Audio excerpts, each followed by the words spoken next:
저를 왜 남기신 거예요? 선생님은 별다른 설명도 없이 그냥 걷습니다. 그때 선생님을 원망하게 될 줄은 꿈에도 몰랐습니다. 엄마, 나 다녀왔어. 대답 없는 빈집의 지안이의 목소리만 흩어집니다. 불 꺼진 부엌엔 차갑게 식은 밥 한 덩이뿐이죠. 익숙한 듯 찬물을 말아 꾸역꾸역 삼킵니다. 그날도 누구랑 한마디도 안 하고 밥을 먹었습니다. 사기로 집안이 기울고 엄마는 밤낮 없이 일터로 나갑니다. 벌써 사흘째 같은 옷을 입었습니다. 지안이는 교실에서도 알게 모르게 구석으로 밀려납니다. 지안아, 너 방과 후에 잠깐 이리 좀 와볼래? 담임인 선영이 아이의 앞에 멈춰 섭니다. 괜히 가슴이 철렁 내려앉았죠.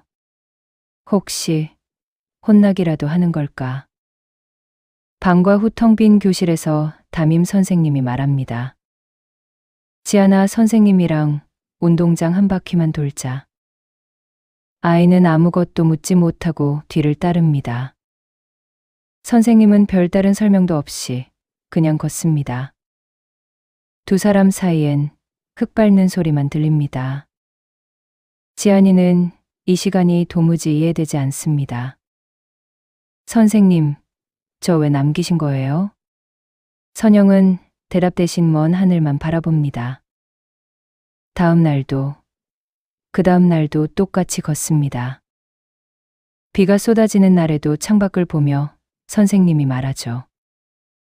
오늘도 딱 한 바퀴만 돌고 가자. 지안이는 젖은 운동장을 보며 이해합니다. 앞으로 펼쳐질 원망은 상상도 못한 채 이해할 수 없는 동행은 매일같이 계속됩니다. 오늘도 수업이 끝나고 선생님의 잡일을 돕거나 운동장을 돕니다. 끝나면 수고했다며 우유도 받습니다. 지아는 땀이 맺힌 이마를 닦으며 선생님의 눈치를 살핍니다. 혼자보다는 같이 있으니깐 좋네. 그 말이 이상하게도 오래 남았습니다. 선영은 무심하게 말하며 아이 옷의 먼지를 털어줍니다. 조금 의아하면서도 마음 한구석이 묘하게 간지럽습니다. 그날 이후로 혼자가 아니게 되었습니다. 선생님, 제가 이거 다 옮겨 놓을게요. 지안이의 일상은 조금씩 변하기 시작합니다. 어두컴컴한 집으로 달려가는 대신 학교에 머무는 시간이 늘어납니다. 누군가 내 보폭에 맞춰 걷고 있다는 사실. 이제는 방과 후의 정적이 무섭지 않고 오히려 편안하게 느껴집니다. 텅 빈 집의 냉기보다 운동장의 흙먼지가 더 따뜻했습니다. 하지만 선생님은 뭔가 이상했습니다. 오늘처럼 지안이는 머리를 묶는 게 훨씬 깔끔하네. 오늘따라 선생님은 말을 많이 걸었습니다. 선생님은 집에 안 가세요? 가족들이랑 밥 먹어야죠. 노을이 길게 들이운 교실에서 선생님은 창밖만 멍하니 보고 있습니다. 퇴근 시간이 훌쩍 지났는데도 서두르는 기색이 전혀 없죠. 문득 선생님의 뒷모습이 자기만큼이나 쓸쓸해 보인다고 생각합니다. 좀 이따가 가려고. 아직 갈 마음이 안 드네. 선영은 평소보다 더 낮은 목소리로 짧게 답합니다. 그 목소리에서 알 수 없는 서늘함을 느낍니다. 집이 조용해서 불 켜도 사람 없는 집이야. 따뜻함 뒤에 숨겨진 찝찝한 기분. 지안이의 마음을 무겁게 짓누릅니다. 그럼 저 먼저 갈게요.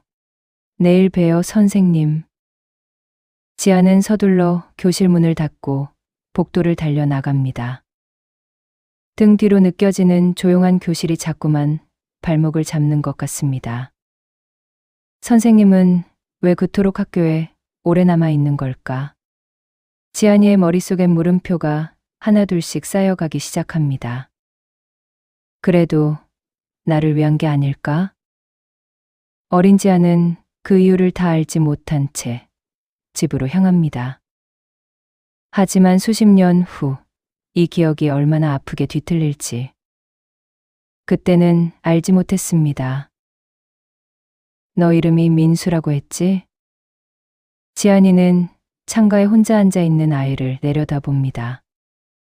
20년이라는 시간이 흘러 지안이는 초등학교 교사가 되었죠. 민수의 꾀죄죄한 옷차림과 멍한 눈빛. 낯설지가 않았습니다. 어린 시절 자신의 모습이 자꾸만 아이의 얼굴에 겹쳐 보입니다. 민수야, 선생님이랑 잠깐 얘기 좀 할까? 민수는 대답 없이 고개만 더 깊숙이 숙입니다.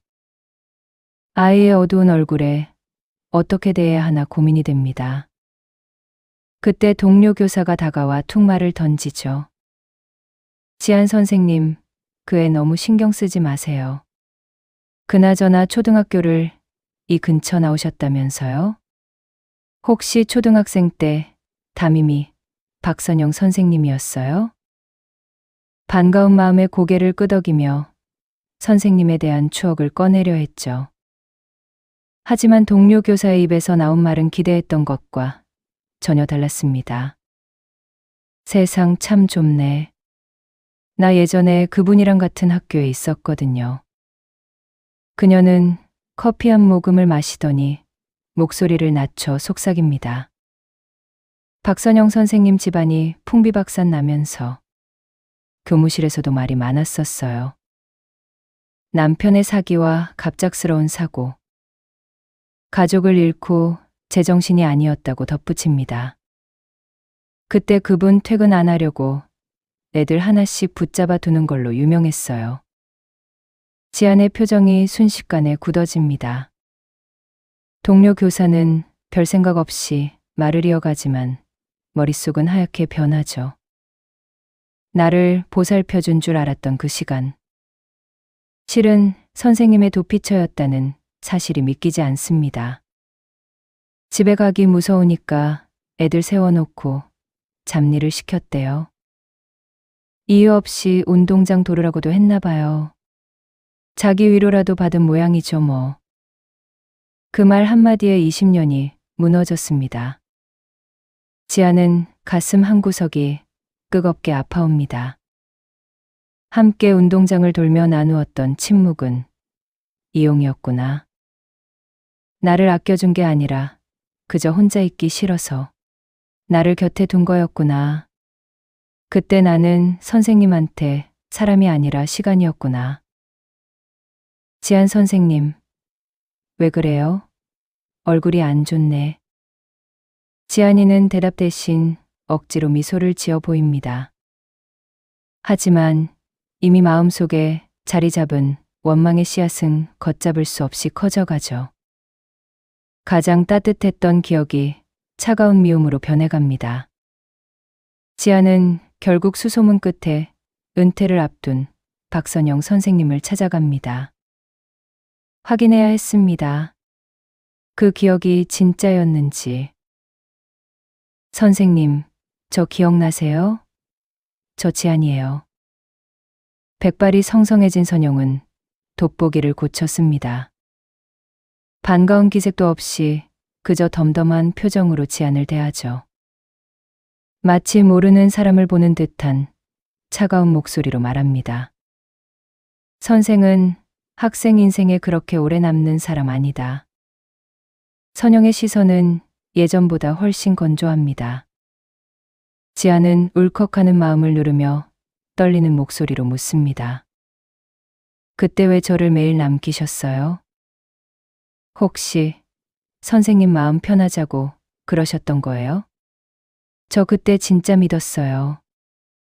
선영은 대답 대신 허공만 볼 뿐입니다. 그만 돌아가라. 나도 이제 기억이 가물가물하네. 지아는 차갑게 돌아서는 선생님의 뒷모습을 봅니다. 나에게는 인생을 바꾼 기억인데 선생님에겐 아무것도 아니었습니다. 배신감과 허탈함이 뒤섞여 발걸음이 무겁게 떨어집니다. 지아는 이제 민수를 봐도 예전처럼 마음이 가지 않습니다. 민수에게 내밀려던 손을 조용히 거둡니다. 민수야, 오늘은 그냥 일찍 집에 가렴. 그날 또 한 번 놓쳤습니다. 이번엔 외면했죠. 아이는 텅 빈 가방을 메고 힘없이 교실을 빠져나갑니다. 지안이는 그 뒷모습을 보면서도 차마 붙잡지 못합니다. 다음 날부터 민수는 학교를 오지 않습니다. 자신의 선택이 맞았는지 자꾸만 뒤를 돌아보게 되었죠. 불길한 예감이 교실 안을 차갑게 메우기 시작합니다. 며칠 후, 지아는 아동보호센터 마당에 얼어붙은 듯 서 있습니다. 선생님, 지금 민수 데리고 뭐 하시는 거예요? 또 누굴 붙잡아 두신 거예요? 행방이 묘연해 온 동네를 뒤지게 했던 민수가 거기 있었죠. 아이는 백발이 된 선영의 손을 꼭 잡은 채 느릿느릿 걷고 있습니다. 지아는 도무지 믿기지 않는 광경에 숨을 몰아쉬며 두 사람에게 다가갑니다. 숨 좀 고르렴. 이 아이랑 운동장 딱 한 바퀴만 돌고 넘겨주려 했다.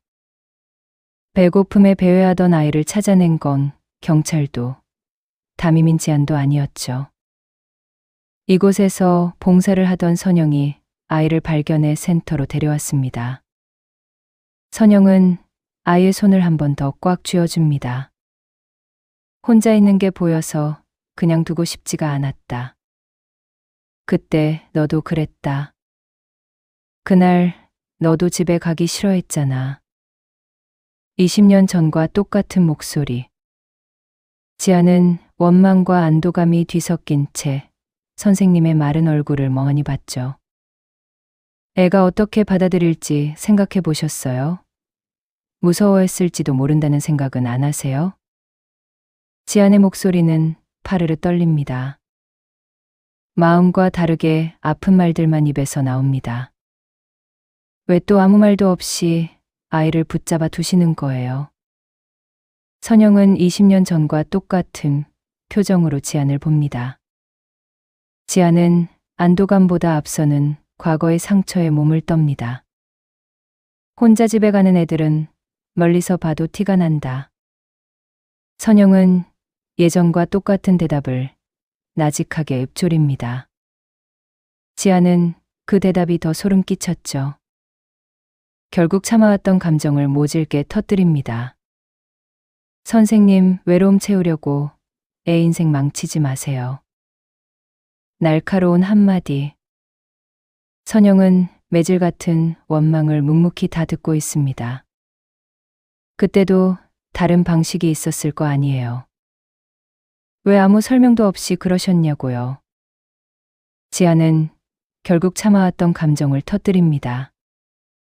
지원금을 받게 하거나 상담을 맡길 수도 있지 않았느냐고 따져 묻죠. 한참 뒤 선영이 아주 어렵게 진실의 조각을 꺼냅니다. 그 시절 지안이는 결코 알 수 없었던 사실이었죠. 그때 기억나니? 학기 초마다 집에 TV는 있는지, 전세인지 월세인지 손들게 했던 거. 참 무식하고 잔인했던 시절이었다며 선영은 고개를 흔듭니다. 지아는 아무 대답도 하지 못합니다. 가난이 낙인이 되던 시절. 서류에 네 이름 올라가는 순간. 넌 졸업할 때까지 그냥 가난한 지안이가 되는 거였어. 선영은 교무실부터 학부모들까지 수군거렸을 그 비정한 시선을 기억합니다. 교실에 물건 하나만 없어져도 의심받는 아이. 그런 시선을 견디게 하고 싶지 않았습니다. 선생님 일 도와주고 떳떳하게 우유 하나 더 먹으라고. 그게 내가 널 지키는 방식이었다. 내가 만든 울타리였었지. 아무도 몰라도 너는 몰랐으면 했다. 그래야 네가 당당하게 살 것 같아서. 지아는 고개를 숙인 채 선생님의 마른 손등에 눈물을 떨굽니다. 차가운 세상에 홀로 던져진 아이. 아이의 보폭을 선생님은 기꺼이 맞춰주었습니다. 가장 귀하게 여겨주신 마음. 이제야 조금은 알 것 같습니다. 그때 제가 마신 우유. 사실은 아직도 생각이 나요. 선영은 아무 말 없이 지안의 머리를 천천히 쓰다듬어 줍니다. 예전 그때처럼 따뜻한 손이었습니다. 나도 너 보면서 버틴 거야. 너랑 걷는 그 한 바퀴가 내 인생에서 제일 숨통 트이는 시간이었단다. 지아는 눈물 사이로 선영의 굽은 등을 봅니다. 이제 젖은 눈을 닫고 민수를 향해 걸음을 옮깁니다. 민수야, 오늘은 파란색 티셔츠를 입었네. 지아는 학교 복도 끝에서 멈춰 섭니다. 며칠 만에 등교한 민수가 자리에 앉아 창밖을 보고 있었죠. 지아는 왜 학교에 안 왔는지, 어디에 있었는지 묻지 않습니다. 그저 아이의 책상 위에 놓인 삐뚤어진 필통을 바로 잡아줄 뿐입니다.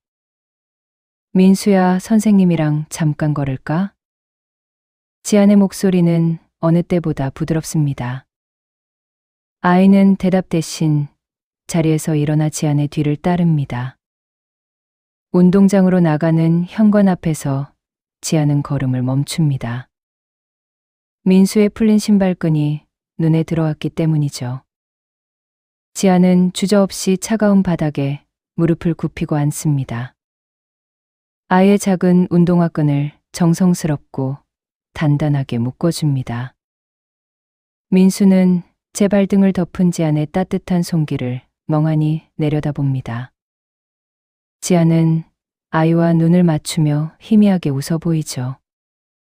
선생님은 민수가 오늘 학교에 와서 참 좋다. 오늘은 혼자 두지 않아서 다행입니다. 내일도 우리 같이 걷자, 민수야. 아이의 보폭이 흔들리지 않게 묵묵하게 곁을 지켜주고 싶습니다. 지아는 이제야 그 투박한 사랑의 무게를 오롯이 이해합니다. 선생님이 그래주셨던 것처럼 그날 저는 처음으로 누군가를 남겼습니다. 이야기가 괜찮으셨다면 다음 이야기에서 조용히 다시 뵙겠습니다. 긴 시간 함께 해주셔서 감사합니다.